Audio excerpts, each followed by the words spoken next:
Rated SPG. Ito ay nangangailangan ng striktong patnubay at gabay ng magulang dahil sa mga sensitibong tema at eksena na hindi angkop sa mga bata.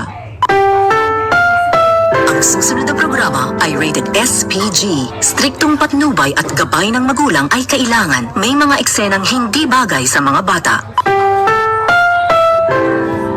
This program is rated SPG. It contains scenes with themes, language, violence, sex, horror, or drugs, which may not be suitable for children. Strong parental guidance is advised.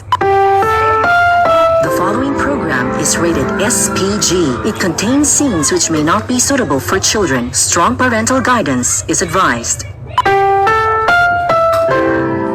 Ang programang ito ay rated SPG. Striktong patnubay at gabay ng magulang ang kailangan. Maaaring may masiselang tema, lengguwahe, karahasan, sexual, horror o droga na hindi angkop sa mga bata.